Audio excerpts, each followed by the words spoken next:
ही से जीते ये सारा रण, शांत चित धरे आत्मबल भरे, जीते हर बार अगर छूट ना पाए लक्ष्य हो चाहे सूक्ष्म सा छुपा होकर, मित्र वेग है सूर्य तेज है कवच चढ़ा इसके तन।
ऐसा क्यों कर्णपुत्र, ऐसा क्यों किया? तुम्हें कुछ हो जाता तो? दुर्गम के प्राण संकट में थे पिताश्री। किंतु तुम्हें ऐसा साहस करना उचित नहीं था कर्णपुत्र। भ्राताश्री कहाँ है? सुषेण,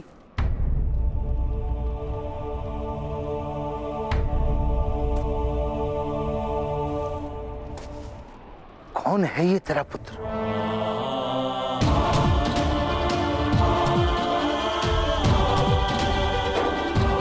किस देवता का प्रसाद है?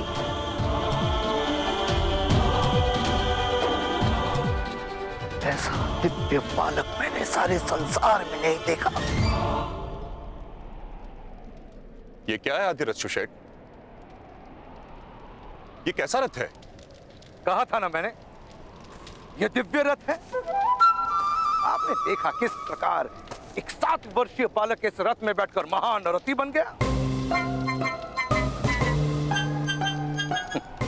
ये इस दिव्य रथ का ही प्रताप है, अन्यथा इस बालक में क्या शक्ति?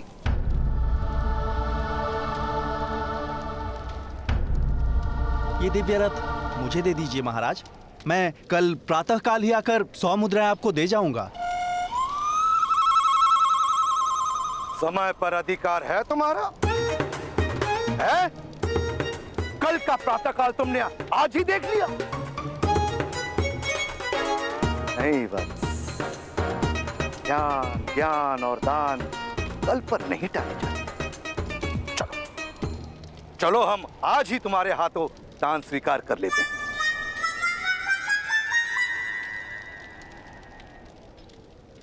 राधा, तुम इन दोनों बच्चों को लेकर घर जाओ।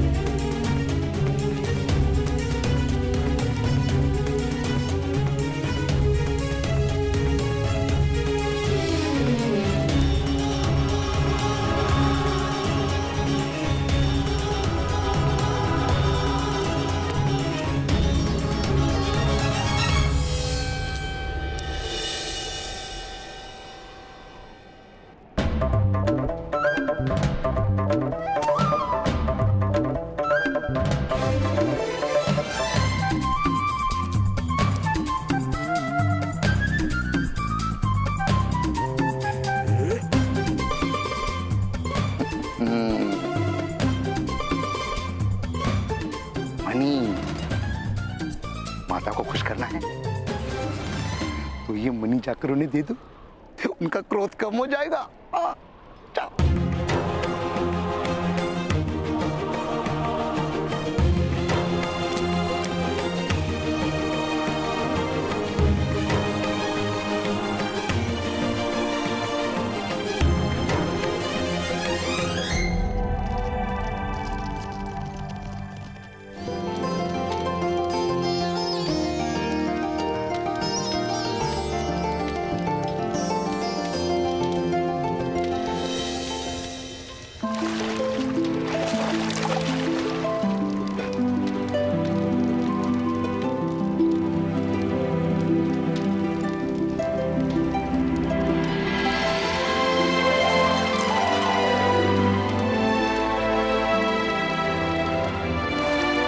राधा, आई।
राधा ने इस बालक को जन्म नहीं दिया। इसकी माता तेरी पत्नी थी, मेरी दूसरी पत्नी, मेरी दूसरी पत्नी, मेरी दूसरी पत्नी। तुम साथ जा सकती हो, किंतु तुम्हें कर्ण को अपना पुत्र कहना होगा।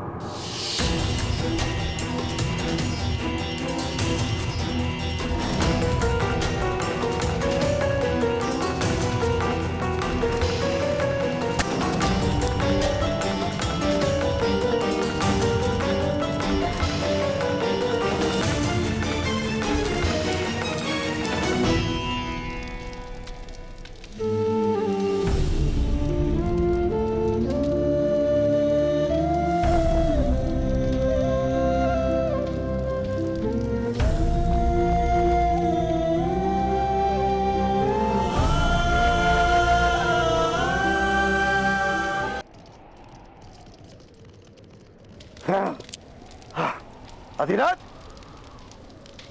हाँ भ्राताश्री। राधा कहाँ है? राधा राधा भ्राताश्री आए हैं।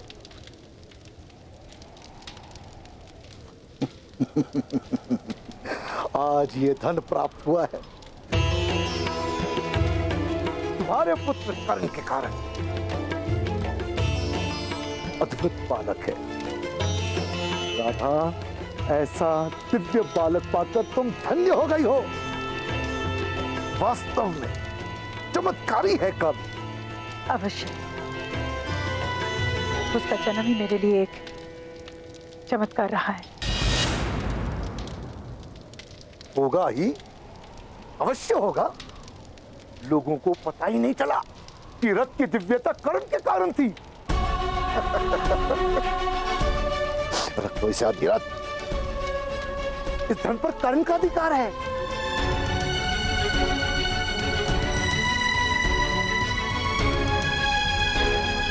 रख लो इसे। दोनों बालकों की गुरु दक्षिणा के रूप में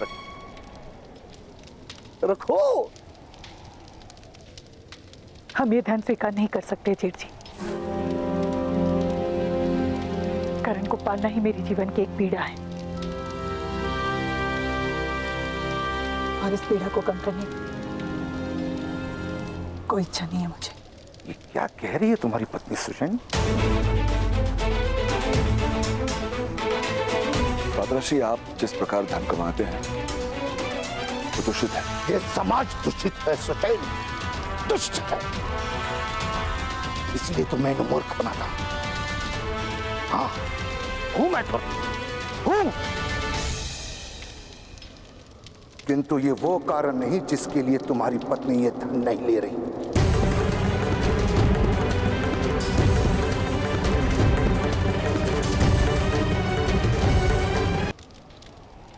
किंतु ये वो कारण नहीं जिसके लिए तुम्हारी पत्नी ये धन नहीं ले रही।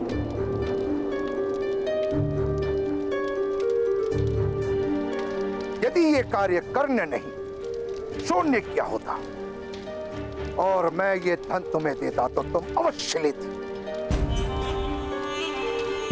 हाँ, अवश्य स्वीकार करती, किंतु इस धन का स्वीकार मुझसे नहीं होगा जेठ जी। क्षमा कीजिए। अंधा नहीं, मैं देख रहा हूं। राधा शोण और कर्ण के बीच भेद करती है। कोई गहन रहस्य छुपा है तुम्हारे परिवार में। ऐसा कुछ नहीं भ्राताश्री। रहस्य यदि है तो इस परिवार में नहीं, कहीं बाहर से आया है। तात्पर्य ये मौन रहो राधा।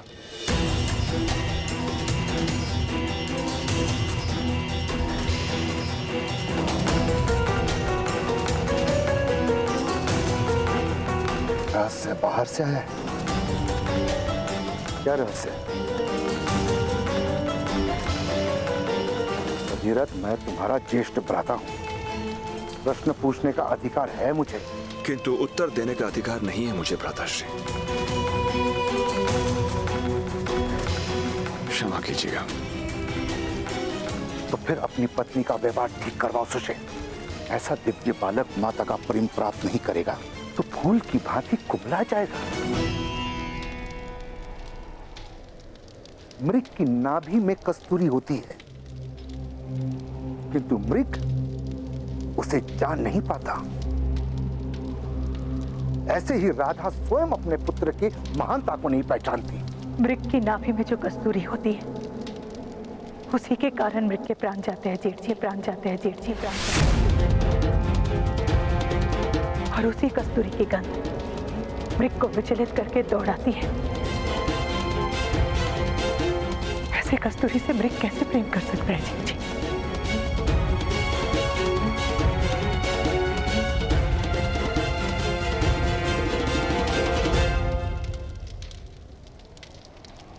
मैं भी इसे प्रेम नहीं दे पाऊंगी, प्रेम नहीं दे पाऊंगी, प्रेम नहीं दे पाऊंगी, प्रेम नहीं दे पाऊंगी।